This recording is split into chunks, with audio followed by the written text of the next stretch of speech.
turn your dial. Dapper Don's here to make you smile. With a co-host sharp and riffs so true. We've got the laughs, the rants, the view. What's going on? Oh, what's the word? Indy's the city where we'll be heard. From Monument Circle to Broad Ripple on. What's going on with Dapper Don?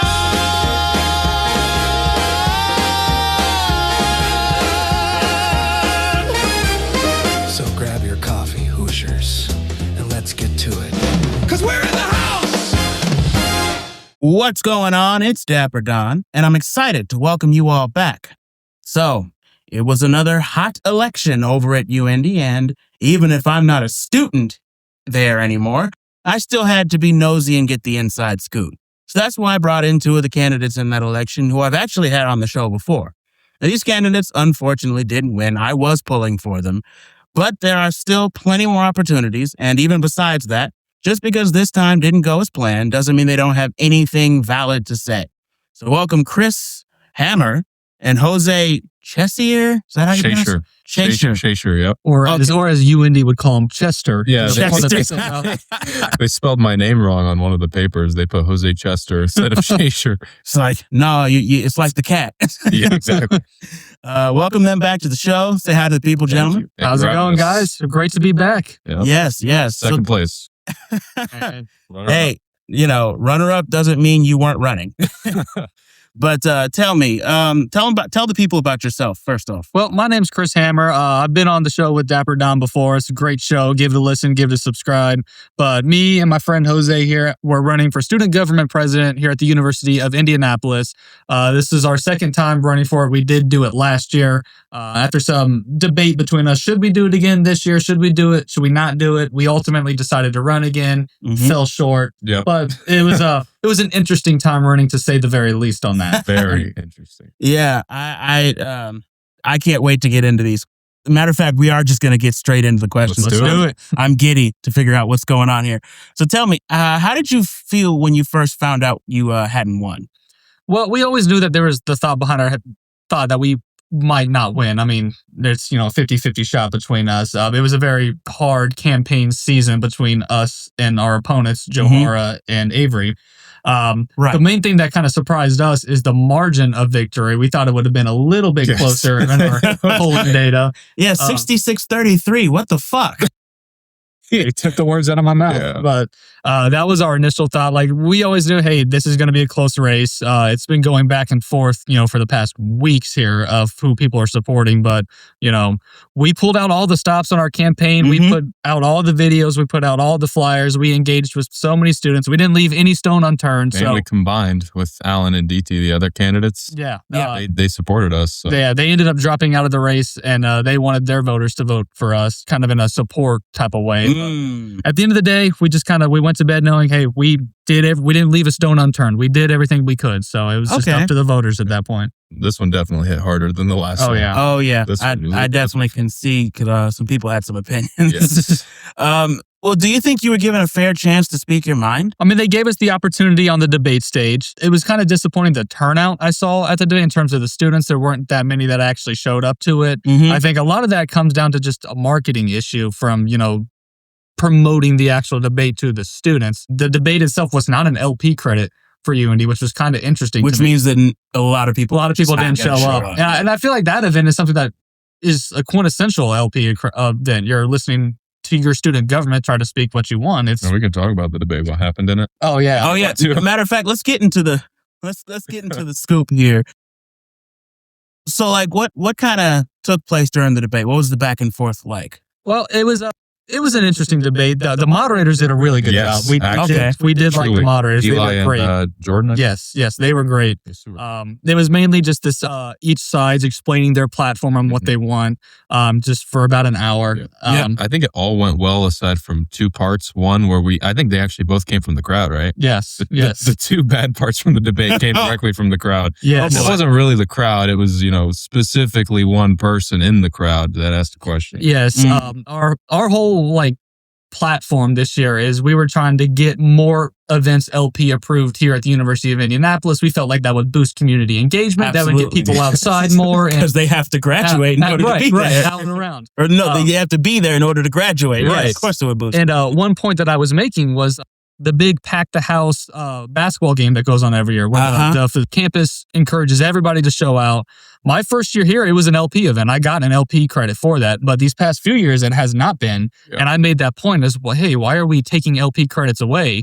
And then the current sitting president was in the crowd. He tried to fact check this on me. And he said, Pack the House was never an LP event. And I could literally pull out my phone and show you on my UND app that I had checked into it my freshman year that it didn't. And then the moderator stepped in and told him to quiet down and stop interrupting. So, but then they opened the questions to the whole panel, right? That was when it was super biased, right? Oh no! So the way they tried to like prevent the bias is the questions had to be asked to every single slate up there. You couldn't ask directly, but you could tell some people that were supporting our opponents were asking questions directly to us, which kind of played into our advantage because it was about stuff we wanted to do. So we were prepared to answer those questions. And I kind of felt bad for the other two sides. They did not prepare for that at all. So it kind of backfired if that's what they were trying to do there. So right. Do you think a lot of that came down to the fact that you guys are a little bit right-leaning as far as your We've politics? always said that I will admit I am pretty right-leaning, but my friend Jose here is not. He's the opposite. He's left-leaning, and that's where I feel like that's the only reason. That's the only reason the election wasn't like 100-0. If Chris, if I was Republican, dude, we would have lost day one. Yeah, that's the only saving grace. You look at any election in Marion County, even just actual government, it's a 60% Democrat registered voter rate to a 40% Republican rate, and I think you mentioned that.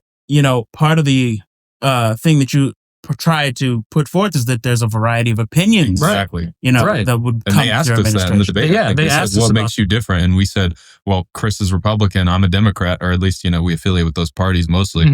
And, you know, we get to balance each other out and not be yes men in office. Because I think that's the downfall of any of these political campaigns. It's just everybody going, you're the best, man. Good job. Let's do that. Yeah, it's like you reach a certain tax bracket and nobody says no to you. Just smooth sailing once you hit that. It's like, I don't know. If I was rich, I'd pay people to cuss me out. Like, Don, that's a stupid fucking idea. You should be ashamed of yourself. Go jump off a bridge. I've always said those are the best type of people. They tell you how it is. Exactly. And that's what you want in your political office because it doesn't just become straight, hey, anything I says goes. I've got people that's going to tell me when I'm being an idiot. And that's what I want in there. It's like I want somebody to be like, no, we are not interviewing Elon Musk right now. That's not happening. Right? Fuck off. And our whole like people that we surround ourselves with that, you know, we were looking into for a cabinet position, Absolutely. You know, we've got pretty much every single demographic, every type of voice heard. Like our whole cabinet was just like international students. I was about running against Alan and DT. Alan's from Rwanda. DT's from Nigeria. They were going to join our cabinet. I was about to say, I imagine that some of those people were socialists, which is like, for you Democrats, that's like the hard rock. That's like the hard rock of democracy. Exactly. It's like you're not metal enough for the socialists. You think you're doing something with your little getting offended every time somebody says retard? Try being a socialist. Try being a socialist. But I mean, the whole thing of we have everybody from around the world is that's why we're really caught off guard. For those of you who don't know what Fizz is, it's this app at UND. It's like Twitter. It's actually more like Reddit, but only for people at UND, and you can post anonymously. Every morning I'd wake up and it's just, you know, Chris is racist this, and, you know, Jose's racist for being with Chris. And then you actually look at who we're hanging out with. Like, I don't see the correlation. I'm going to be honest, last year with Fizz is the best way to like gauge what's actually happening in the election. Last year, they were kind of dogging us a little, but we still had some backup. This year, that's why I felt so confident because the whole app was on our side. Last time I couldn't have it because, oh my God, they made like an AI picture of me jumping the border. Oh yeah, we still haven't figured out who did that. Like, okay, and see, here's the thing, right? Because you know that it's trolls and then it's highly liberal individuals. Right. And nothing against if you lean left, but, you know, and I was just watching a video about how saying that somebody is betraying their race is actually an inherently anti-race. Like saying you're racist for being, that's an inherently anti-Latino sentiment because now you're saying that what? The Latinx community and, you know, they're not allowed to collab with people? What? Yeah. They're not allowed to have friends, apparently. They're allowed to have friends, I guess. I don't know. What were they calling it? They called Alan and DT something on there, too. That was asylum seekers. Jesus Christ. No, it was bad. But I mean, this year though, like everybody was sticking up for us. Last year I didn't have the app because it was so bad to look at. This year what would happen this year is people they would talk crap about us on the app, but it's like Reddit where you upvote, downvote, and everything just about like calling Jose and me racist just got like -20 downvotes. Yeah, I imagine so because it just doesn't make make sense. It felt good though, like they were sticking up for us. I was like, and we get the email like second place. So what are you talking about? Second place? What? I mean, you guys are friends of the show. I feel like if you were racist, we wouldn't be in this position, right? Now your rivals, on the other hand, I reached out to them for comment on last year's election, and they said yes, and then they said no, and I have no idea why they turned me down for an interview. Interesting. Even though I said I was trying to give everybody a fair shake. What that told me is that my platform had to be pushing a certain agenda in order for them to come on. But this is what's going on with Dapper Don, bitch. I'm not pushing shit. You can say what you want. I will say what I want. Fuck you, right? But let's get back into the questions. How did you honestly feel about the platform your opponent ran on? Well, it was. We should go out Alan and DT first. Yeah, they did good. They were solid. They were some solid, especially in the debate. I mean, DT really surprised us. The grounds he stood on, the things he was advocating for, actually made sense, and we got it on video. Like when he was speaking, the crowd was like, "Whoa, where did DT come from?" He was the vice president. He was speaking really well, and that's what we were trying to do. And they were really good for our campaign. Exactly. Right. He was so good that I was going to drop my seat and allow him to be VP, so that way we could combine and merge the votes. Right. Oh. And then they didn't allow for that because obviously they don't want. I mean, I don't know. I can't. Hey. They said that something about after like the slates were already announced, changes to who it was in positions of power couldn't have been made. Basically, anything we tried to do, they were like, no. No. Which, I mean, honestly, that's, if you were allowed to do everything that you had planned, you probably would have taken the election. I hope. I mean, at least by a clutch margin. Obviously, I'm biased, but I'm talking to the loser perspective here. So we're like, yeah, we would have won. Just like you lose in a fighting game. Yeah, I would have beat you if I had all the combos memorized. And then Johara and Avery's. Yes, their campaign was basically a student organization stabilization. Oh, yeah, they leaned heavy on RSOs. Right, because that was something that was kind of given to student government this past year, as they were the ones that are now in charge of approving the budgets for student organizations and holding town halls for that. So that kind of power was just given to them by UND, because I feel like UND just didn't want to do it anymore. And I'm just gonna name off a couple clubs that, if they were really about that, they would kind of be more publicized. The UND theater initiatives are not publicized. There's no marketing. There's no budget for anything. The UND Pride Club is not publicized. There's no marketing. There's no budget for anything. There used to be a gamers club. I don't know if there's still a fucking gamers club. I remember that. I haven't seen much from them though. They don't market because the people in charge don't know how to market.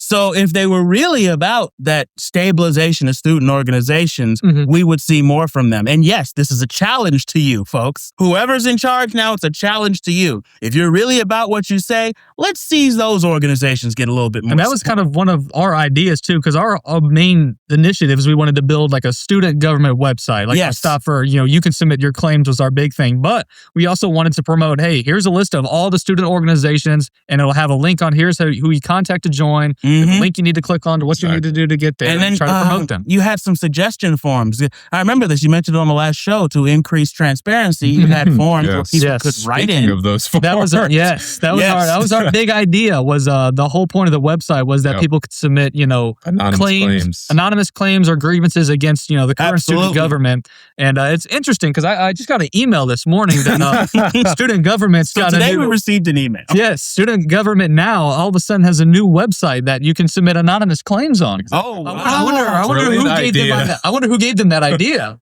And by the way, there's proof of that. There's the videos on my fucking channel of them bringing that up. So if you want to, we just blew off. We just blew up something. A year ago. We've been saying this for a year and a half now. At least they did it. Right. At least it's happening. At least it's happening. I'm not going to lie, compared to the current administration and the hands that it's in now, I think it's in better hands now. You think? And then I will say that, yeah. Nothing. I've never had anything against Johara, Jotan, Avery. And I guess they've only been 3. I never ran against Imelda, I guess, but no, we didn't. I never had anything against them. It's just how they conduct themselves. How do they conduct their business? Like how they were actually going to execute with their SGA plans. Yeah, I mean, from what I've researched, and I could be wrong, but it seems like they're kind of running it like a business. But the problem is that running a government like a business is how we have the problems we have now because we're ignoring the needs. Right. Yeah. It was like, but even if they are running it as a business, a big part of business is, promotion of your events. Yes. And at least you've seen something different, but I have not seen very little RSO promotion or just promotional events that go on around here from student government or UIndy as a whole. And that's done. I mean, that's due in part to the fact that putting busy college teens in charge of anything equals the results that you get unless they specifically are majoring in marketing. Exactly. But that's what they asked us that question. They were like, how are you going to have time? They asked me that. They were like, how are you going to have time with running UISH? I was like, what are you talking about? We just make a few posts, interviews with people. If you haven't learned how to multitask now, then you're good luck getting through college. And the other guy ran an RSO. What does he run? Avery, student culture. I forget that. I know he does run an RSO. I forget which RSO he's the president of. Yeah. Right. I mean, it's just like, Maybe we get some of the more underrepresented clubs and we start bringing them up in popularity because I really think, especially with the Pride Club, that's a golden marketing opportunity. Look, we have a Pride Club. We're getting this Pride Club more attention. Right. More members are coming to the Pride Club. As a gay, do you know how good you'd look to the gays doing that? Come on. I'm handing you the brownie points. I don't know. I don't know. But okay.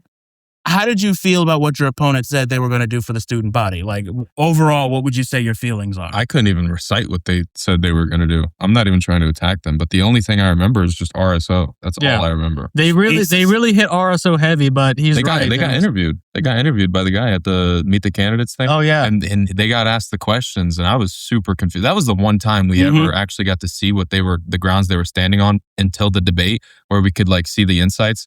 And I was so confused watching that video, what they were talking about. For context, there's a video going around UND social. Some guy has POV glasses or something. Oh. He walked up to all the slates at our tabling event and asked pretty much all three of them the same. And they were kind of basic questions, really. It's just, what are you going to do for me? Why should I vote for you? And, our whole thing was, well, we want to get you involved more. We want to get you more LP events. We want to this is your college experience. We want to help you make it better. Yes. And they asked some of our opponents that, and they kind of, for lack of better words, fumbled kind of through it. There wasn't really much of an answer I saw. But they did ask just Avery, so I don't know if it was just him, but his answers were subpar, I think. Oh, that's a little foreboding.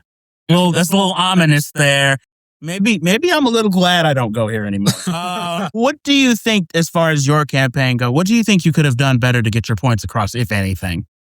To get our points across? Man, I think it just comes down to just better promotion and getting more people to the debate, I think, is a big thing. And that goes for all parties there. I think all parties would have had better, knowledge of their campaign and better promotion if, we actually filled up UND Hall with students to come hear us speak. And that's the point we made in the debate. But if you made it, I feel like you made it an LP credit, more people would show up to it. But it was the crowd at the debate, correct me if I'm wrong, but it was mainly just a lot of the current administration and a lot of the people that are working with student affairs. So yeah, I noticed the same problem with UND Night Live. For one, I was the only one fucking marketing it. Second, it was mainly faculty present. And again, it's it's just not something that is really conducive to the participation level that would create positive change. I don't think so. And they narrowed I think we got most of our points across for the people that were actually curious about SGA. Absolutely. That's the problem. We just needed the people to be curious about the election. We had to shove it down. Mobilizing voters, I think, is a big thing because there's so many people that engage in the discussion of who you're going to vote for, what are they going to do. But when the election day comes, you see, out of this whole school, only about 400 people total voted. I was so because I never met everybody I asked, they did not vote for them. So I'm so confused. I thought we had it. I literally thought we had it. But see, here's the problem, right? They may not have voted for them. They also didn't vote. Right, they may have just not voted. They have just not voted at all, and they were just saying, "Well, we didn't vote for them," And it's just, I don't know. I mean, but what do you think you did better this time? What do you think you did worse this time? I think we ran overall better campaign this year. You know, we really kind of hit it head on. There's last year, it was a little bit different because the whole campaigning was stretched out over a whole month. Right. Exactly. They made it into a week this year. So we had like a week to do it, but it was fast, way faster this year. I was about to say, what did y'all do, an election in the hyperbolic time chamber? What the fuck? But I do feel like last year it was a lot of like, you know, we had a lot of like, you know, discussion before we did anything. Exactly. But this year, because of the, you know, time constraints, you know, we just went at it. We just put our heads out like, this is what we got. We got to produce this video. We got to print this flyer out. We got to put this flyer up over here. We got to go talk to these people. And we just accepted it's going to be a busy week and we got to it. And last year we were like wild cards, you know, nobody knew how we would perform or whatever. But this year I had so much more confidence, dude. And it felt, this election hit a lot harder than the last. I imagine. People were literally telling, like, I've gotten so many people were telling us, like, how did you lose? That breaks my heart. Like, I feel like I let people down. That's kind of why, like, I ran. I was not considering running again this year after, you know, losing the first year. Exactly. But there's a bunch of people that come to me, hey, are you running again? I'd love to see you run again. Maybe I'll run it again. And if we didn't run, they would have won.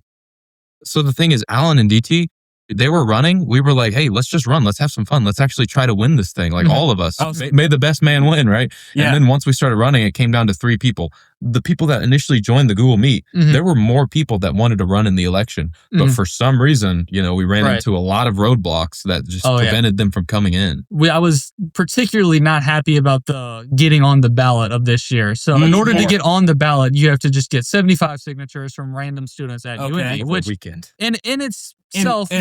In 1 week. Yes, so that's the point here. In itself, not a bad idea. But what they did is they handed us this form on a Friday and said it was due on a Monday. Oh, exactly. If you know anything about the dining hall here, there's not many people here on the weekend. 75 people. So there's not 75. And then the video, we ran into a problem with the video and the response time. Have you ever tried to talk to 75 people who are not interested in talking to people? Oh yes. Oh, we know. And I saw all the campaign people trying to get it out there. It was just, you walked up, hey, will you sign this? Oh, what's this? I'm trying to run for student government, and everyone just tells them your name, and a lot of students just signed the form. And it wasn't even that. Alan and DT ran into an issue too when they were trying to run. What was it? The video? They had what was it? DT?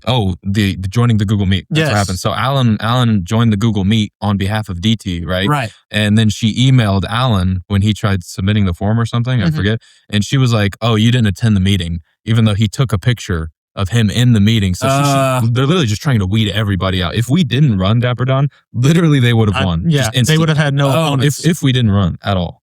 So interesting. It almost seems like, because what this sounds like to me is like the system itself has a certain bias towards a certain candidate, and it sounds so biased coming from us. But even even Alan and DT said that in their video that they put out when they dropped out. If you read their like huge Wikipedia article paragraph that they put in their description, but that was the main point. There's so many like barriers in place so that I don't know. I mean, you're talking to the loser perspective, so I'm gonna be like, take it with a grain of salt. Right. Well, I mean, considering that I could not get the winners to talk to me, this is the only perspective I'm going to go with for right now. And they advocate for transparency. And this was like a big part of our campaign too. It's like, we're willing to talk to anybody, you know, talk to us. That's the whole point of government. We're here to serve you. So like, you're the ones that put us in power. We feel like we owe you the time to at least come talk to you. We're not even trash talking the candidates. It wasn't even their fault. The thing is, it's the system, right? This isn't a bitter that I couldn't get them. I mean, it's partly a bitter I couldn't get them on the show thing, but it's also right? Yeah, they didn't come on last year, did they? No. Interesting. It's just the fact that, you know, the student body, you owe them an explanation. Exactly. For me, a lot of people don't know this. I was in student government. Now, I wasn't in student government here, but my platform was also similar to yours. Transparency. I was trying to bridge the gaps between the dorm leadership and the student government. Exactly. And it was just like, because they were weirdly separate. And I was just like, why is this the case? And then we're complaining about student government complaining about dorm leadership. Work the fuck together. That's what the rules said you're supposed to be doing anyway. Meet the candidates. We met a lot of people that were so qualified to be in SGA, and they were asking us really good questions. We were like, you should be on the board. Just be on the board. We were asking some people what their names were. It's like, hey, you know, if we do win this election, we might be reaching out. There were people that came up to us asking us really good questions. I was like, Chris, you might want to take their name down. Right. Yeah, we did. If you do run again, just do like an Uncle Sam poster. Please participate. Just like, I think that's it for us. Yeah, I mean, Lightning McQueen fading out. Yeah. Well, I mean, hey, you had a good run. Now you can relax. I mean, it was fun. Yeah. Yeah. In terms of like the popularity and stuff, though, we literally lost followers over the election. Like, it only hurts. You might as well save what you can. To be fair, the account was kind of silent for a few months before that. We just kind of came back and it's, hey, we're running again, guys. Hey, guys. How's it going, guys? And then when you tell people, hey, by the way, I'm running against your best friend, they're like, oh, yeah, I'm unfollowing you. Oh, boy. Right. Speaking of the student body and how they reacted, do you think there were any harmful rumors being spread about you that could have affected your popularity in this election? If so, did you want to take a few minutes to dispel some of them? Well, if you're just on Fizz, that might be a different story. It was better this year. It was a lot better this year. But the one thing that just caught me off guard was like I was waking up one morning and it was Alan and DT were asylum seekers, and somehow we were asylum seekers too. No. The Jose Allen and DT. No, oh yeah, sorry. You're good, man. Chris, I didn't know you weren't from America. And apparently you didn't know either. And there was one post on there about it's the whole identity politics thing where they were talking about me and Jose, and it's like that's just what we need. 2 white guys running this school. I'm just like known white guy Jose Shacer. Okay, it's like I've met a lot of white people. That's a very common white name. It's a very common white name. The truth comes out over time. If people. I mean, you go around campus, you just actually start talking to people, that all those rumors get expelled over time. Yeah. They can say what they want, but as soon as they, Right. At the end of the day, social media is not Mexican, real life. Brother. So. I mean, I'm not a white guy. I mean, I know. And the thing is, it's like, I don't know. I didn't expect any of the rumors to affect it, but I know last time we talked, there were some rumors going around that you guys were like conservative shock jocks or some shit like that. I think that happened with, the current president. His close friends kept putting, not just on Fizz, he made one of his friends put it on the Snapchat story about Chris being like a radical Republican and stuff. That most definitely hurt the votes last time. But this time, I mean, it wasn't, they played a lot better this time. They did not start scratching and stuff. Yeah, right. I imagine. I have nothing against Johar and Avery. I think it's in better hands, but the way SGA is conducted, like as a whole, I'm not. Yeah, it sounds like there was a big smear campaign going, and that's part of the reason why I wanted to have you on the show, because it was like, wait a minute. If these guys were that conservative, they wouldn't have been allowed on the student government stage anyways. Pretty much. Yeah. Second off, it wouldn't be a white guy collabing with a Latino man. And they tried doing that with what was it, the AI video? Yeah. Yes. Oh my God. So our announcement video was on where it was Jose in a suit, and we used the AI to do this. Yes. It was, we're running again, but this time new president, and it pans over and it's supposed to be Barack Obama, president of the United States, former president of the United States. And then Jose just like puts his hands on his shoulders. Oh, not him. And then it pans to me, and it's like, we're back. Just harmless, funny video. But and the current president, we get these comment by the current president that it's Jose was pushing Obama, and then it's a racist video because he's trying to keep Obama out of the election on Black History Month. They didn't like that I did Obama's that. Coming down to UND to that's what we were thinking. And that's the thing. The thing is, I literally did not even think about that at all. I literally just put in the AI because it was between Trump or Obama, right? If I put Donald Trump in a video with Dapper, I would not be at this. I was about to say, I'd be dead. It's like the moment they saw his face. And the thing is, the original stand-in, the guy that I pushed, I wasn't just pushing air. I was pushing a person. Yes. Who was it? It was a black guy. It was Alan, a guy from Rwanda. So they literally wanted me to replace a black guy with a white guy, which is even more racist than putting Barack Obama. And then they put this huge paragraph saying that, it was racist because we did it on Black History Month. Why would you push a black guy? And then who was all the likers that liked his comment?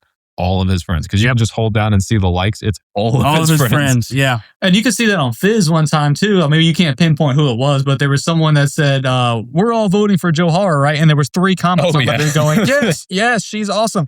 But they didn't realize that on Fizz it says OP for the original poster. The same guy that made the post just commented 3 times on his own post saying, "Oh, dude, it was so dude." This is the type of stuff you hear about on the internet with like lol cows, like.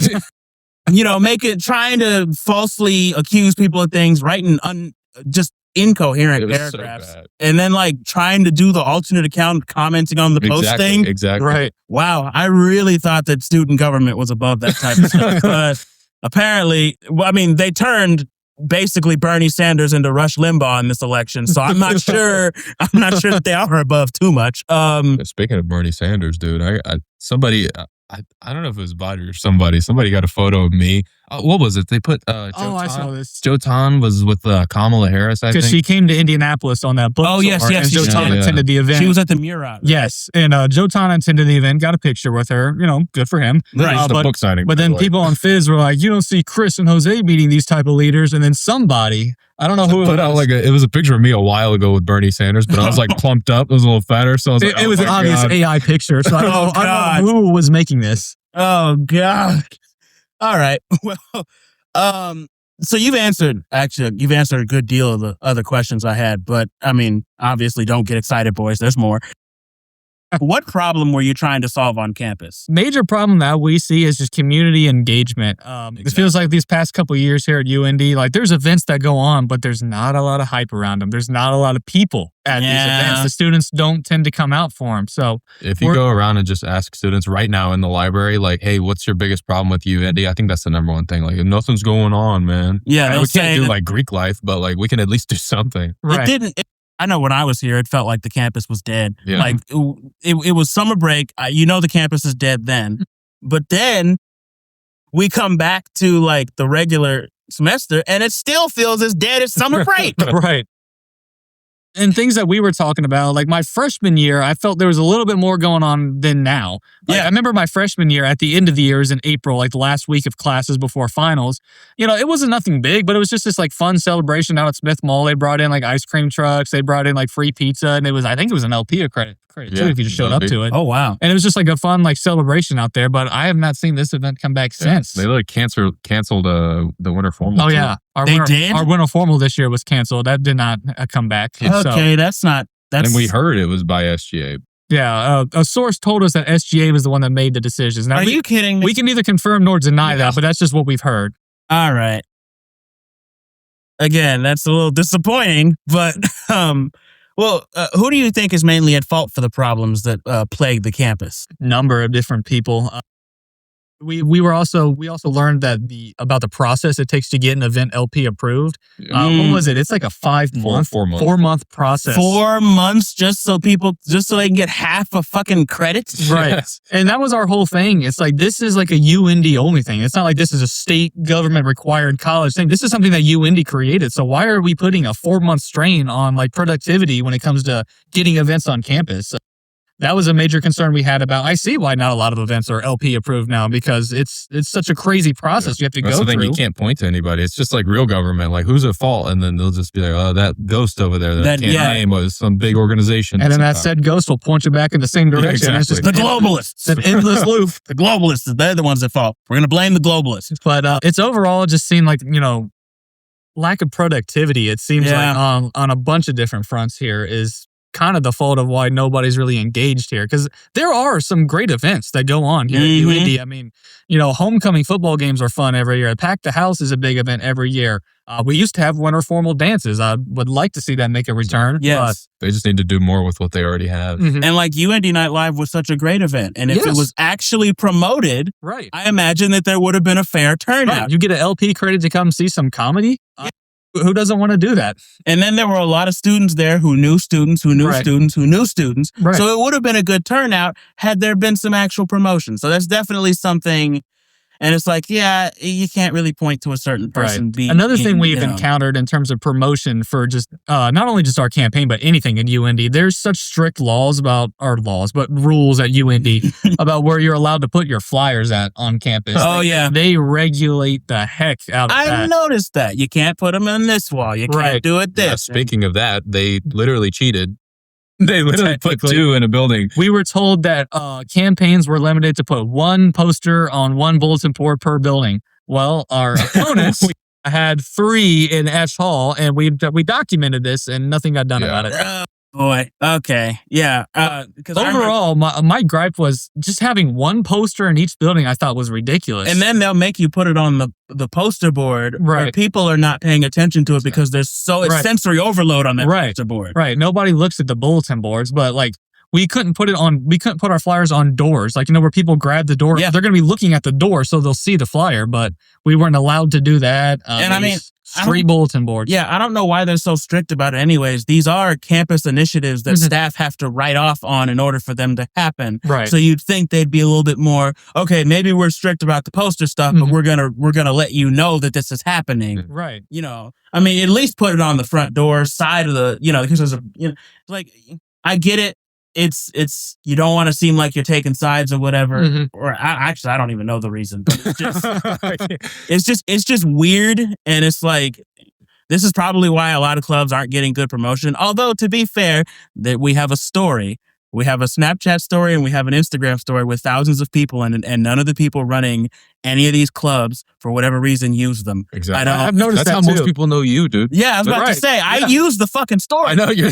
We've used it for as a tool. Exactly. It's a great tool to get people to find you. And that's the only time I know anything's happening on campus, too. I mean, unless it's an email, if I see it on the Snapchat story, the Instagram story, I see it. And who's that one nail lady that does it? Oh, Montero, I think. Montero, yeah, she uses crazy it. pool. It's ball. I know it's ball knowledge, but I'm just saying, on the if you have any knowledge of marketing, well, this is a place where it's basically thousands of people that kind of have no choice but to at least swipe through my stuff. Let me promote this club here that people will actually go to. Because the fact that more eyes get on my podcast every week than on campus initiatives from this campus. That's a problem. Why am I cucking UND clubs? What the fuck?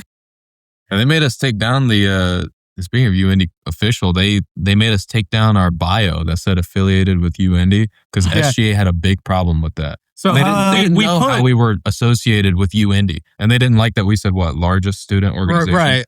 We put in our bio largest student organization. Well, no, not our bio. No, that was the video. Yeah. But our bio said affiliated with UND because we are technically affiliated with UND. We literally have media passes. We work with UND TV. We do a lot of work with general UND manager, TV. UND athletics. But then they asked UND marketing, I think, or the communication. They asked marketing, like, hey, do you know these guys? Are these guys affiliated with you? They're like, no. So then they emailed us saying like, hey, you need to take that down. I was like, what are you talking about? Take it down. We're not affiliated with them. You're not the only department on campus, guys. Are you actually kidding me? Okay. But we just got rid of it. Because the thing is, if that was their gripe, just a bio, I don't care. I'll just take the bio down. Who cares? I don't really care. Right.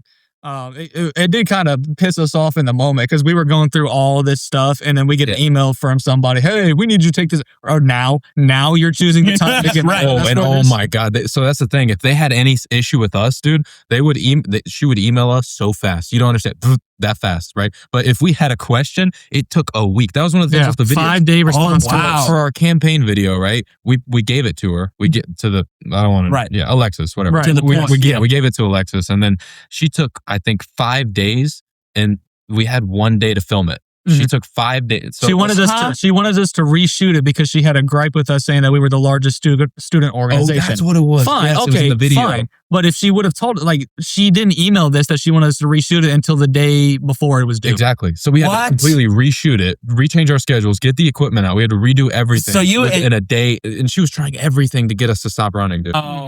That's the same time she told Alan that DT didn't show up to the thing and they couldn't do it. Or neither of them showed up. And then I was like, what are you talking about? They literally tried everything to weed us out. And we saw people like Jagdish, right? Yeah. The other girl, I forgot her name, but they were just weeding out everybody but their babies. And they were doing it they were being systematic about it. Making it the hardest they possibly could to run, which is 5 days is crazy.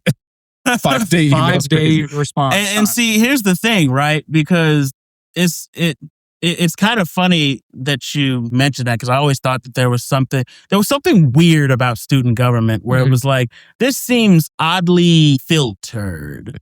And also, as far as your situation, if any of you know anything about any type of marketing or video production, you don't mention all this stuff days before the drop date. Right. It's like, if you actually want the project to succeed, if there's any criticisms, you're watching that video that night. And it's not like you sent her an hour video to look over. Right. It was 30 seconds at most. So all she had to do was view it, and she should have told us a few days, give us at least some time to like get our equipment and our ducks in a row to redo it. 100%. All we were asking for. But 100%. Gave us like 12-hour notice that we needed to get it done. 12 hours notice for a marketing campaign. Right. Like, even if it wasn't an election, that's ridiculous. What happened when we posted something? Oh, we campaigned. So we had a video out. So there's a date where you had to stop campaigning, right? And we had a video out before that date. And then she emailed us instantly Are saying, you you kidding? need to take this down. And then we emailed her back saying, whoa. This was uploaded like 12 hours ago. What are you talking about? This was uploaded on 11:59 p.m. the day before. They're quick to like defend them. They're like, hey, whoa. Quick, but then if we have a question, literally 5 to 7 day response. I had a question on some rules about like campaign flyers in the cafeteria because I wanted to like just set some on the tables the night before for people to see, and I was like, "Hey, is this allowed?" It took her like 2 days to respond to me for that, and by the time she responded, it was like 10 p.m. the night before the election. It's like it would have been too late. It would have been too late there, buddy. Luckily, we were still on campus, so we're like, all right, fine. If I was at home, I would have been pissed, but we were still there, so I was able to actually go out and do that. Yeah, and even post-election, we emailed her asking about the votes and how it was conducted. Oh my God. You should explain it because it's going to make me mad. So we just, after the results were announced. Don't get too specific just in case. We asked, right, hey, we just want to see the total number of votes just because we want to see what went wrong. Because last year they did that. Yes. Right. We want to see where we fell short at, what's going on. And 2 days went by, did not hear anything back from them. And I followed up, said, hey, just want to follow up on this. I get this email back, and she's like, my fault, I've been out of town. And then she attaches this document for some event that's going on. That she's proposing to the university. So we're so confused. Right. $2,000. She sent us something that was completely unrelated to the election whatsoever. And we were like, what is this? And that just shows how confused. The weekend goes by, and we're like, okay, I think yesterday we finally got the official numbers back on what we got. So at least we actually got them. So but it's just like that is like, because well, first off, to attach something like that means that you were like haphazardly, like you weren't paying any attention. You didn't care who you were emailing. That's just and my profile picture on email is literally my face. So I don't know who she thought she was emailing. Unless they were asking for a small loan of $1 million. I don't know. Like that. I don't know. But yeah, we're actually 40 minutes. We're 41 minutes in. This stuff is juicy, but we got to go on a groove break. Now, when we come back, I have some questions on the experience of setting up your campaign, which you've already gone into, but I want to kind of get into more like what it takes to maybe run it for somebody who's thinking about running, as well as, just getting more of the dirty details. But this discussion, this episode's gonna piss some people off, and that's good. That's good for me. Look, I'm the podcast guy. I don't go here no more. So whoever it pisses off, they're just gonna have to fume about it in their dorm. But anyways, you don't want to miss it. You're watching What's Going On with Dapper Don. Stay tuned. Money, tall, skyscraper lean, wallet obese, call it cuisine, champagne rivers, gold on the wrist, turntable spin that you can't resist. Velvet ropes part like Moses in the same, VIP glow, living like supreme. Stacks and stilettos, cash confetti rain, lights flash wild, never feel the pain. Stilettos, diamonds in the chain, spin the whole world, party through the vein. Party through the vein. Party through the vein. Women sipping drinks with a goddess glare. Eyes cut sharp like they own the air. Laughter electric, sparklers in the tray. Dance floor flames, DJ blaze the day. Lip gloss popping shades, midnight black. Love in the moment, no strings attached. Stacks and stilettos, cash confetti rain, lights flash wild, never feel the pain. Stilettos, diamonds in the chain, spin the whole world, party through the vein. Neon dreams where the night don't sleep. Baseline heavy, the rhythm runs deep. Pockets so fat, they bust at the seams. Every shot fired ignites new dreams. Stacks and stilettos.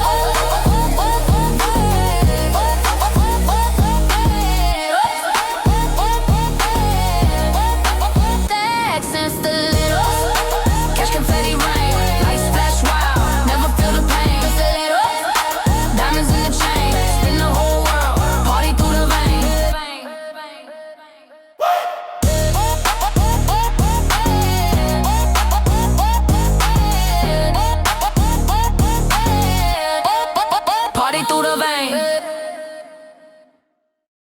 You're tuned in to What's Going On with Dapper Don. Don't touch that dial.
And we're back. For those of you just tuning in, we just got the down and dirty details. We did sort of like a tell-all on the exact kind of corrupt processes, seemingly, that the SGA employs for people that are even deeply involved with them. Nonetheless, people who are trying to get into it. But now we're going to talk about the down and dirty stuff. We're going to get really specific. We're going to get really in-depth here. So I hope you'll join me for another few minutes of absolute exposure. We're catching them in 4K today, boys.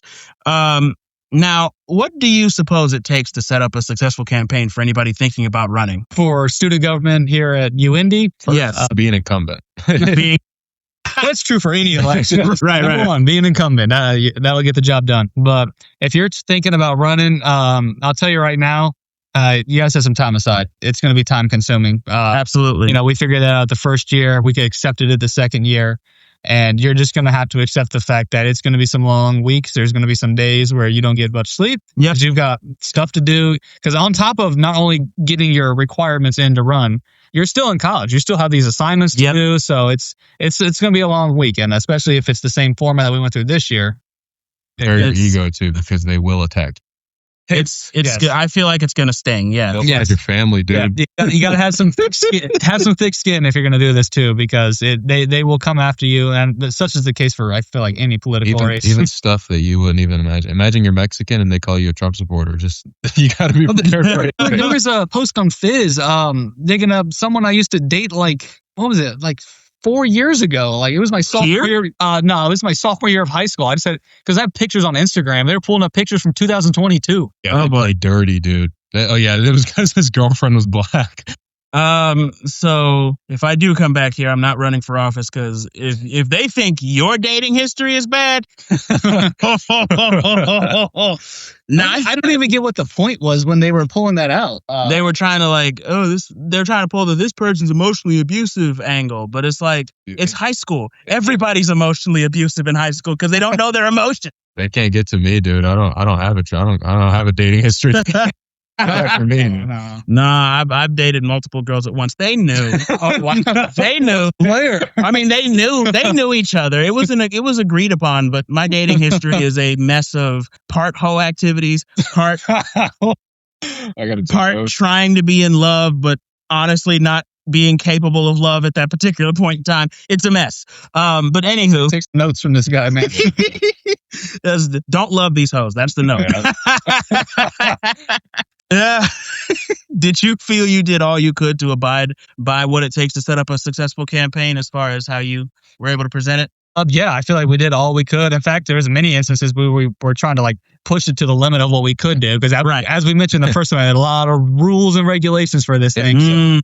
I'm not gonna lie. The only part where I guess because we didn't do it perfect. If we did it perfect, we would have won. Yeah, exactly. You would be talking. Your podcast title would be talking to the current president. We did everything. I think the only thing that I would have changed for sure, because my whole goal was to get Chris in office. I'm like the marketer. Yeah, I'm UISH. I tried to get him in there, and then I think the number one place where we messed up was voter turnout. I could rile up, but the thing is, I can't because of the barriers they had in place. You can't can't structure it like a real campaign. You know how Trump and Kamala. I mean, somewhat compared to real politics. Something that we didn't mention earlier is on the day of the election here. You're not allowed to say anything as a candidate at all. No state. I think you mentioned that on the last episode. And it's something that I don't really understand because you know anything about like political races. Like the day of the actual presidential election, Kamala had a rally in Minnesota, Trump had a rally in Arizona. I was about to say our supporters. I don't. I'm going to be the crybaby. Like, well, we lost. But like, if we had the opportunity to actually tell the like teams to vote, do you understand? The voter turnout would be. I don't want to sound too arrogant, but I think we would have mollywopped them, dude. We literally if I could tell the football team to vote for us, like legally, because I can, they won't let us do that. But I mean, but that's the thing. Joe Tom, he got his friend. To do the same thing. To do his bidding for him. So as soon as campaign ended last year, he can't say anything. But his best friend can go on the Snapchat story and say, Chris is a radical Republican racist. And then that's how we lost last time. Okay. Well, so, I mean, if you're ever thinking about running, you're going to need to be real sneaky. You're going to need to be like mafia level. I'm sending in insurgents level sneaky. In order to, they're college students, so they're not too bright. So long as whatever. I'm not trying to push an agenda. I'm not saying you should try to, but I'm just saying if you're planning on running, you should probably think about how you're gonna send in your spies. But how were you guys allowed to advertise yourselves leading up to the election? Leading up to the election, we could basically just do what we've been doing. Like, we can put out flyers. We can put out videos on Instagram, too much of their disliking probably. But they put a lot of stuff. Like last time, we didn't have that many rules. You could do whatever. This time it was, you can't put SGA branding. Like they had a whole subset of rules that they created. You basically couldn't mention SGA at all. We made flyers, right? Kind of like the Dapper Don X UISH one. We made a pink one that said student government, just student government, not UND, just student government. And they vetoed it. They took it down. We literally printed out like a whole stack of them. You wasted our print money on it. We can't distribute them. Wait. My gripe with that is, well, how are these people supposed to know what they're voting for if I can't tell them what for all you know, they could be thinking you're trying to get on the board at some church or something, right? Like they don't. Right. That's so weird that they don't want to be like. I don't know, because for me, I think it's a smart branding decision to have SGA branding on both. I mean. And it's not like we're using the official department seal of student government. We literally just put student government election. I think it was it was March 2nd or something like that. That's all it said. We didn't put their logo, we didn't put their official seal. We just put the words student government and they said we couldn't do that. But that's what you are. Right. That's the race. I don't just assume things, but I know if the other candidates that won, I know they just got approved. Yeah, I was about to say it's probably some or they didn't see it. Well, I didn't notice some of their flyers didn't have that little stamp that they want you to get. Put on the board. They literally, oh my god, they literally just cheated on some things. But at least this year, I will say, if one thing is better this year, like last year, there was a whole debate over the whole votes getting taken away thing. Yeah. This year, they didn't take away any votes. Allegedly, they didn't remove any votes. I was about to say, it seems like there was enough tampering in the process itself. Right. It's like straight up to make up for the tampering on the front end, they had to do some stuff on the back end. Right. That's the thing. Last year they did that too. They just kind of offset some of the votes. They took away some votes last year, but the thing is, if our grievances last year were actually taken into account, what happened? We submitted so many against them because they legit just broke the rules. Wow. They just break the rules. Right. We grievance them, and then nothing happens. Jesus Christ. Oh boy. So yeah. Yeah, I hate when they were taking away the votes last year too. Hey, for either side, like you will be the one to tell some student that his vote doesn't matter. His vote got taken away. Like, this is like, again, this is seeming like actual government, and I thought that student government was supposed to be a microcosm. It's not supposed to be. It's like we're not having, And the thing with the current student government, the student government is supposed to be like advocation for the students to the university. Yeah. The student government right now, I feel like, is just an extension of the university. Exactly. I think you mentioned that too, that it feels like more of an extension of staff influence than an extension of students. And even just us. Like, you can talk to Alan and DT, the other people, Griffin, that pair. We've talked with all of them, even Stefano, the other president. Like, we can talk to those guys. It's literally just the people that are in power right now and the transition of power. Those are the only two people that like kind of agree that it's good. We love this. And I do plan to reach out to Alan. I've reached out to him before. I don't know if I reached out to the right account, but I'm gonna try and find him again and reach out to him, because I feel like he would have some interesting things to say, especially considering the situation that you guys mentioned earlier. So he probably has the same exact takes as we do. Yeah, right. Yeah, they're going to join our board. Well, I got a stinger for you boys. Do you feel that UND because I put out this poll, and as we discussed prior to recording, like 70-something% said the UND elections were popularity contests. What are your thoughts on that? I think this is an interesting take right here, because on its sole purpose, I would kind of agree. Even in high school elections, a lot of these tend to be popularity contests. Yes. But at the same time, I feel like if it was just straight up a popularity contest, we should have done better. I was about to say, you guys... I think we probably would have done better. You guys have such strong support from the UND side of things as far as the student body that you guys are verified on Instagram. So it feels narcissistic, but if it was I don't know. I mean, but we literally lost. We lost. Like, so the thing is, we don't really gain that much by running in this. Like, I know that sounds narcissistic. Like, I'm already the best. Well, whatever. But like when we ran, we only lost some followers. We only lost some followers because it's, Jotan's best friends, Johar's best friends that are like, oh, this guy's running against my friend, unfollow. Yeah. And then I feel bad because I'm like, they probably think I'm Republican. That's like last year, some of the people that unfollowed literally just thought we were Republicans just running against their friend. And then they were like, I'm not following this account. What am I doing? Yeah, or like the fucking replacing the president of UN, like the actual president. Like it's just like, I'm not working on your tax laws. I'm just trying to get a ice cream social going. It's like you're not deciding who's coming over the border. You just want the downstairs area to be used for something more than just sitting. Right. I just want some cool tailgates for our football game. Right. I don't know.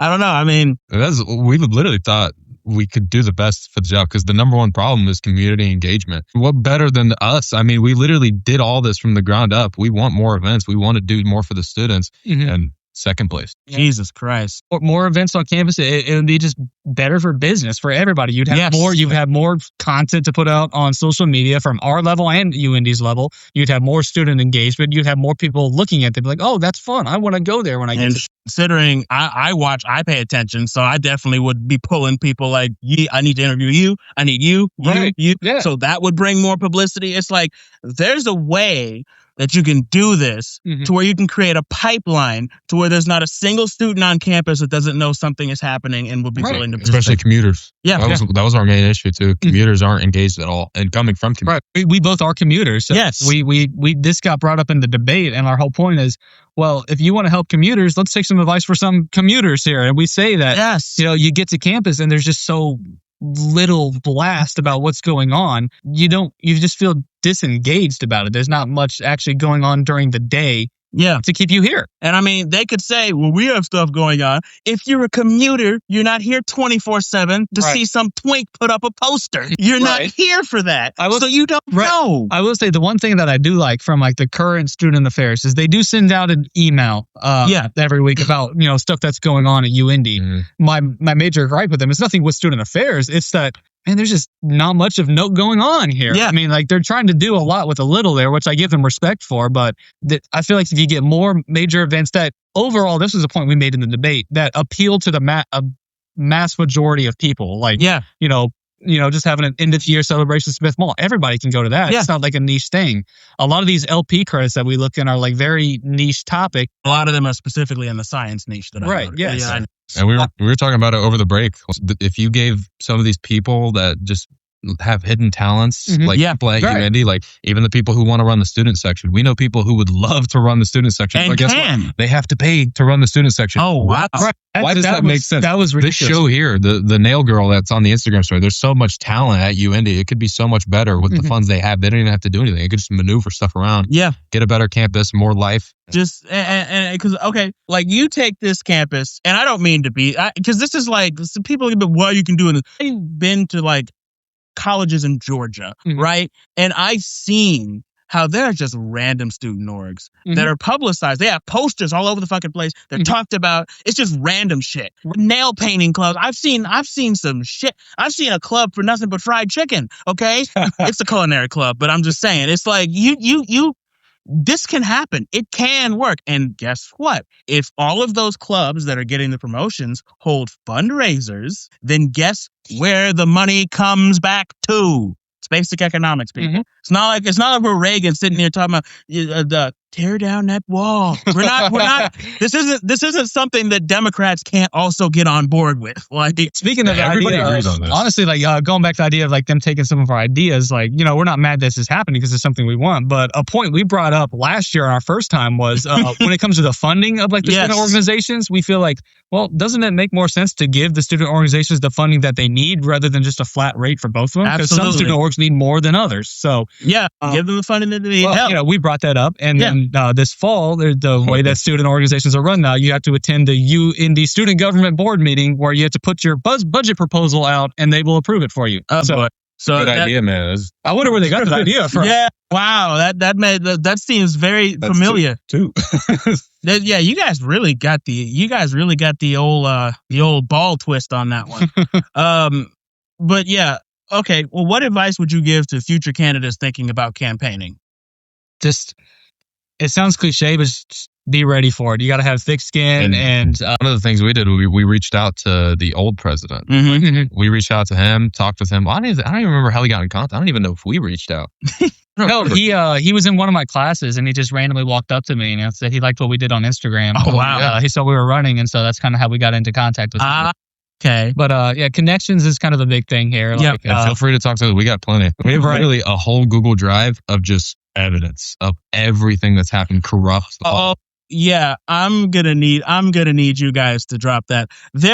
We may have a part 3 going through that Google Doc, but it's like, just let me know a time. Just let me know a time, because this show is about tea. So we're going to sip the tea. And it's not just ours, dude. It's the other candidates too. The people that aren't in the room with us right now. Yeah. Everybody had a problem. I'm thinking an episode where at least us going through it, but I think maybe if we can get one more of those other candidates to go through the doc and talk, it would be a episode that would be long as shit.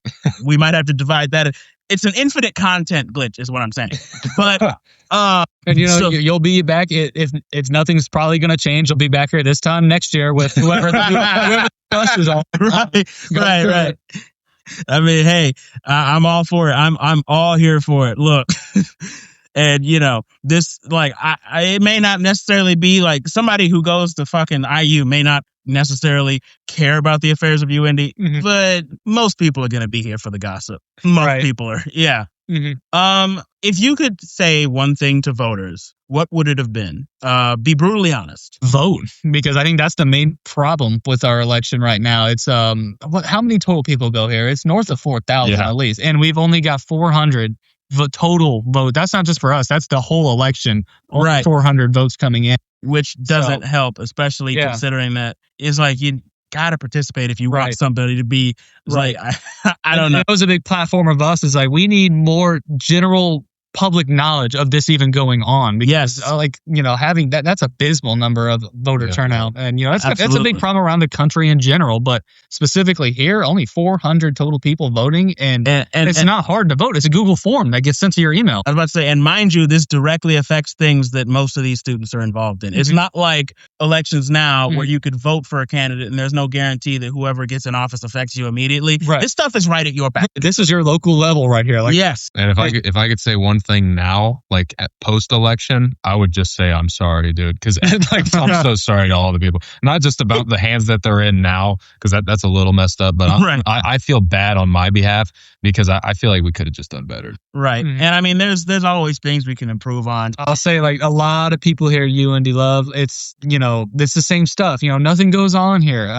If you want stuff like that to change, you're going to have to start looking into who these people are and start taking... And so many people told us, dude. So many people believed in us. So many people want change. It's not just like a normal, like one person out there. It's everybody. Everybody wants something to change. Yes. I don't think everybody here is like, this is the best campus ever. We literally talk to people and they're like, how'd you guys lose? I'm like, oh my God. Like, how'd you guys lose? You're literally advocating for the thing that we've been saying we want. Right. And I was curious as to how you guys lost because it just didn't seem like... I don't think I've met anybody that isn't confused about the... I'm so confused. It's so biased again. And my point is, like, I always knew that in the back of my mind, like, there's a chance we could lose because it was really like going at it that last week. But what really caught me off guard is I don't know if I'm buying this margin here of 60-30. That seems crazy. 66 to 30. Considering the polling like data that we've done, talking to everybody. I know. It just does not add up to me right now. 33% of the vote, you'd have to be advocating for like some horrible shit. Right. You'd have to have damn near been escorted out of the podium by security to get a 33%. Oh my God, what broke my heart, dude? Right after the election, we got like a message from one of the women's lacrosse players, and she was like, I got the whole women's lacrosse team to vote for you. Like, how could you lose? I'm disappointed in you. Dude, I'm not kidding. That some people reach out from other teams too. That was like the anime despair moment. Yes. It doesn't even add up. And if you get the whole team to vote, we had literally so much support. I had a message from some of the cheerleaders saying that they got the majority of the cheerleading squad. That's at least 1% more. And then the football players, like, I don't get it. I literally don't get it. Football players were in our back pocket too. Because the football players, they have a lot of sway. We literally like represent the football players. So that's what we dig all into football. Like, we didn't even cover basketball. I don't know basketball. And then just in the general population, we're in the dining hall every day. That's kind of like our, we set up shop there. So we just talk to the people as they come in. I feel like I've had more, like, if you took the percentage and the number of people that voted for us technically in that Google, like, that Google form or whatever, I feel like more people talk to us saying, like, how did you lose? like if that made sense, I don't know. The numbers just don't add up. Yeah, it's a little confusing how this went down. And again, we're going through that fucking Google Doc. I don't care. One way or another, we're going to go through that doc. It's never going to leave you two alone. All right. Well, let's pivot real quick to some personal questions. What factors in your life drew you to student government in the first place? When you first went for it in your sophomore year, what kind of... Well, during my high school tenure here, I ran for senior class president there. I'm a political science major, so I've always had an interest in government and stuff like that. And, when I ran in high school, it's like, hey, this is my senior year. Our school's cut a lot of stuff due to COVID. And, I'll be damned if we're going to have a boring senior year. I want to run for this election. I want to make sure that we're going to have a fun senior year. And, I won that election. And that's basically what I did a lot. You can ask Jose because he was a student at my same high school. Senior activity day at the end of the year. Football games had more people going to them before. I went to the same school as him, if nobody knew that. But I also just kind of promoted him the same way I'm doing now, but I wasn't VP. He ran with my best friend, Jack, who was VP for him. So this time we're at UND, right? We run UISH. Mm-hmm. We see student government. Chris is like, let's do it. I'm like, bet. I felt like it was kind of a similar situation. Like, in high school, all this stuff's going away. And I can see that right now, too. There's a lot of events here that I've noticed that just haven't been happening a lot. Like, it seemed like a layup. I'm not going to lie. Like, it wasn't like the stars aligned and it was all perfect. And it was just like, no, it was literally just like, why not? Why wouldn't we? One thing fell into place. We're like, we don't like what's happening. So instead of just, complaining about it, let's try to do something. Yep. And then it just got personal. And then it got deep out of nowhere. I was like, what is going on, Chris? This was not what happened last time. It's like, what did you bring me into, Chris? It turned into like an actual like political race rather than student government race. Jesus. Out of nowhere. Sitting here thinking of student government, I'm thinking of like, raise your hand if you want this guy to be in charge. Woohoo! Right. Now we're talking about espionage. We got it's like you guys have, I think, more connections. You guys could have done some shit like that, couldn't you? It's like, hey, I'm not saying do it, but I'm just saying right? if we want to talk about playing dirty, the guys verified on Instagram with how many followers they get from UND could play a little bit more dirty than what the fuck was going on. And they didn't. Talk about message to future candidates. That might be a message. You're going to have to play dirty at this point. That's the thing. That's what our opponents I didn't want to get my hands dirty, dude. Right. I saw how dirty they were playing. Like, legit. I know it sounds like I'm trash talking them, but I saw how dirty they were playing, and I was like, we're not going to be them. We're better than them. We literally, anytime they tried commenting on our post or whatever, ignore them. That was our play. We just completely didn't delete it. We left it there. Don't play dirty. Don't become them. It's like that Batman. Kill a killer, you're a killer, right? Yeah. So then I was like, let's just not do it. And then now we lost again. And I think my message would be, hey, you might have to get your hands dirty during the selection. And you know, the thing is, you want to moderate it. You obviously want to have some kind of a moral compass with it. But yeah, you're definitely going to have to be a little bit more. You're going to have to play a little bit of 3D chess here, and you're just going to have to make moves that seem like they're cruel, that seem like it would elicit. You're just going to have to make those moves. It's unfortunate, but if you have a good idea and you want to get it across, you need to be prepared to overcome a lot. Yeah. So, but yeah, is there anybody in either of your lives that you would credit as an inspiration to you as far as you're running for student government, your generally how you conduct yourself about life, your beliefs, is that nature? Yeah. You know, as I mentioned before, my interest in like student government comes from my interest in actual government and politics. Right. I'm a poli-sci major. I double major in communications. And I get a lot of that from my dad. He works in political media. So growing up at a young age, I've always introduced to the world of politics, you know, very soon. So he's kind of like got me into that career path, and a lot of my, you know, morals in life and, you know, my work ethic in life come from him. He's always pushed me to be the best person I can be. So he's the guy that I look up to in my life. Oh, that's perfect. I think it'd be the same thing for me. Yeah. I mean, if it's like to who built me, like who I am, probably my dad. But if we're talking about what motivated me to run, I don't think I could pinpoint it to one person.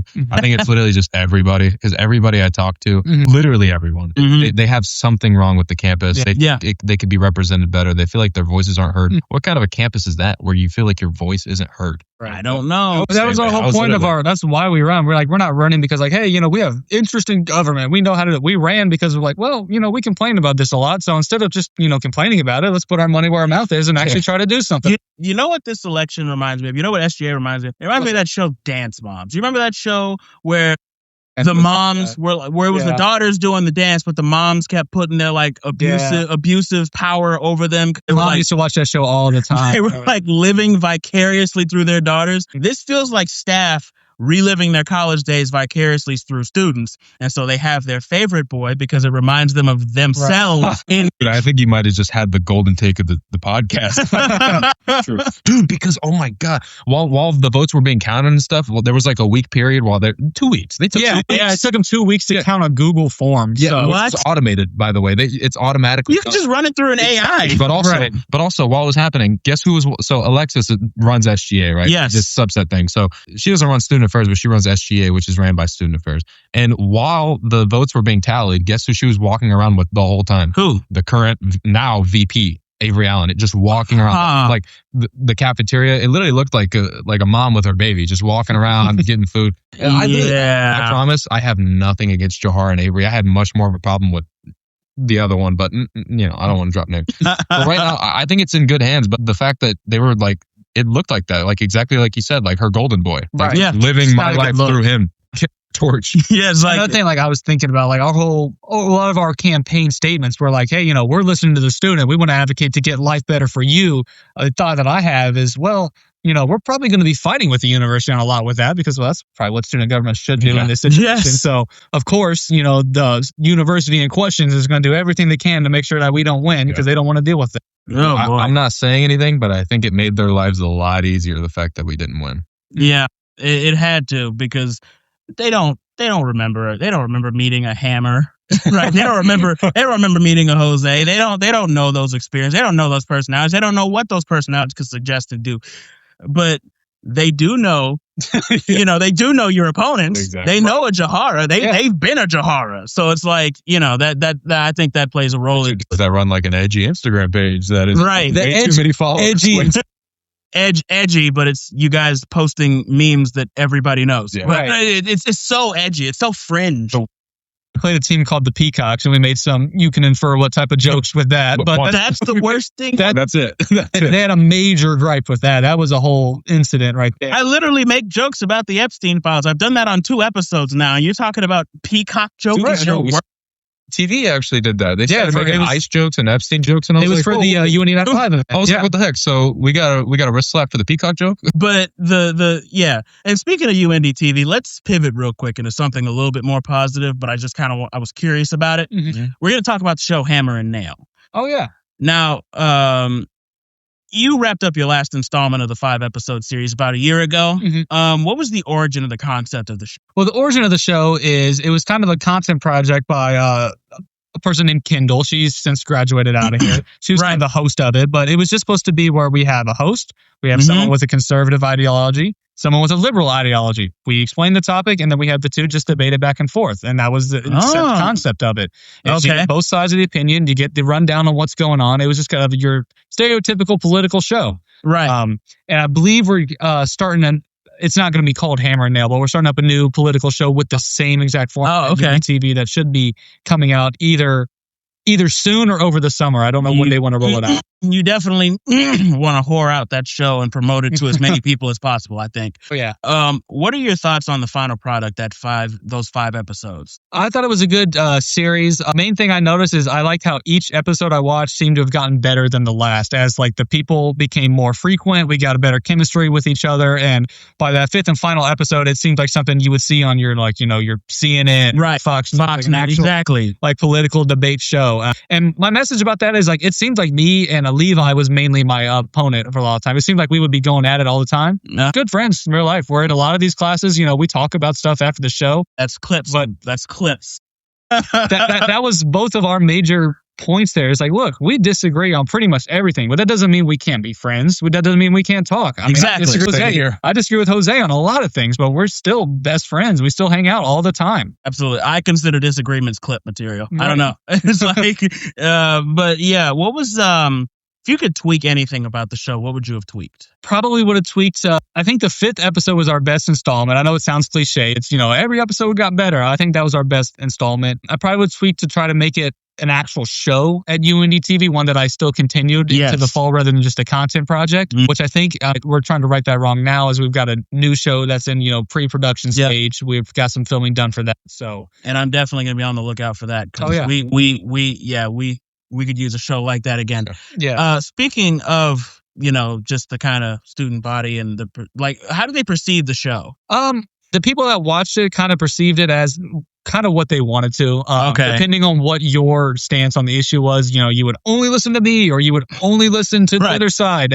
But when it came to election season, people would only clip my side of the argument and they would leave out context of, hey, he was debating the other side. Right, because the show itself was meant to be neutral. Right. It was you had a moderator and then you had 2 guys on both sides of the political spectrum going at it. But when the election season started, they just took my clips and framed me as this.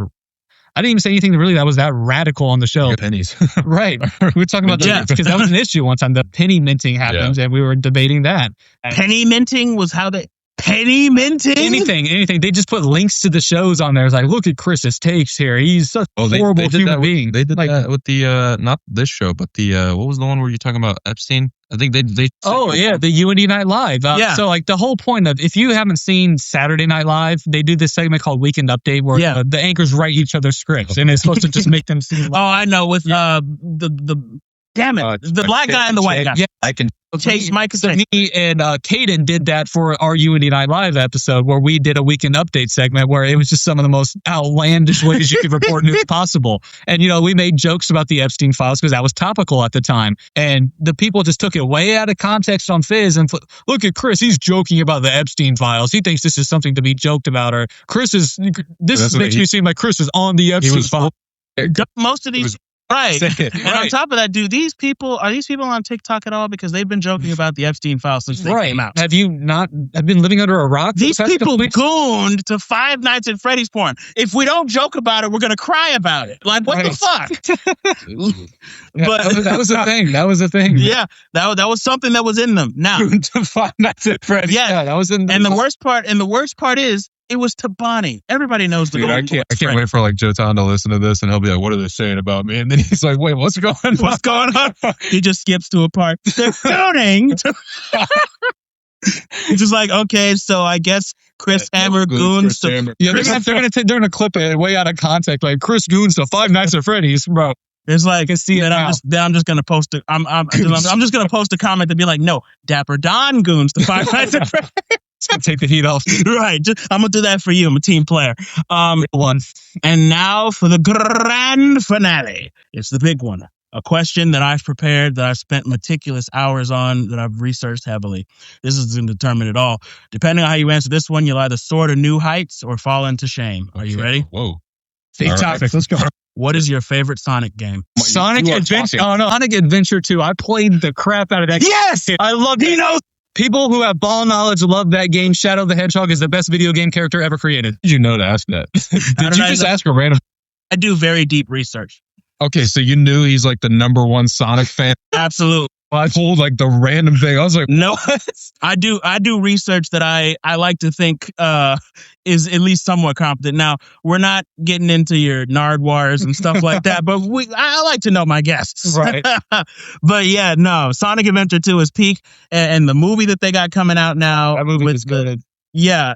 That movie is goated, and then the continuation. Yeah. I think they're going to redo. I love how like Jim Carrey says, "Oh, I'm done with Hollywood," and then Sonic has another movie. Oh, I'm back. I'm back for that. It's just like I'm retiring, effective, immediate. Wait, they need Eggman back. I'm there. It's like, well, his wife is just like, Jim, come on, we should retire. We should go out to some tropical place and just relax. But babe, they need a Robotnik. Love it. I love it. Movies are hilarious. Absolutely. Well, we just got through a bunch of insane questions. How are you guys feeling? Great. I hope Jotan and all of them skip to the end. Absolutely. I hope they skip to that time stare. I mean, I hope they don't, because if I get a smear campaign, all that's going to do is bring the show more publicity. For you guys, it's I will defend you too. We're not Dapper Don slander will not be tolerated at any point. I mean, they can say what they want about me. I don't go here anymore. If they want to put up a cardboard cutout of me and start throwing eggs at it, they can. I really don't care. It's just the next time I come back, though, I'll take a picture of it. Do you have any final thoughts for our listeners? Just if you're at UND and you're interested in student government whatsoever, I know we've griped about it a lot, but I do truly encourage you to get involved in it. It's always good to be involved in your campus. If you genuinely want things to change, the main thing I've learned in life is you're going to have to take it upon yourself to make that happen. Anybody listening this far, whether you hate me, whether you love me, I want to thank you for just participating. Some people just go to UND, live their life, get their degree and head out. But even if you want to shed light on a problem and you're watching Dapper Don's show, dude, I mean, thank you for participating. Thank you if you voted. Absolutely. But, just don't hate us, okay? We don't hate anybody. You guys will be good. I think going forward, you just kind of focus on, just kind of really pushing the messages that you were going to push in the election. And I think that you guys will really do some wonders. Even if it's just to the people that follow you, one person, kind of deciding that they can do more is enough. Yes. Exactly. Even like the current, what's it called? Like spring ball's coming up. Yep. UND TV can't be there to like have somebody on the ground. We're just going to go there, Yeah.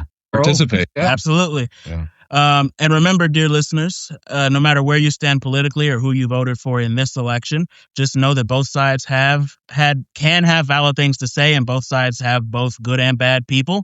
Losing an election does not make anyone less human. All it does is make the story a little bit more interesting. Yeah. Anything y'all want to plug before I go into my conclusion spiel? Just if you're interested in some sports humor content at the University of Indianapolis, UNDSH, we're going to continue posting. The page is not dead since we lost one. Yep, absolutely. Whatever. I feel like you guys are having way too much fun with it to stop it now. Yes. Big. Yes. But anywho, that is all for today's show. If you like this episode, don't forget to like and subscribe. All my socials and their socials will be linked in the description, as well as who helped put this episode together. Follow us everywhere so you don't miss it. And tune in next Sunday at 6:30 p.m. for an all-new What's Going On with Dapper Don. You don't want to miss what I have in store. Peace out.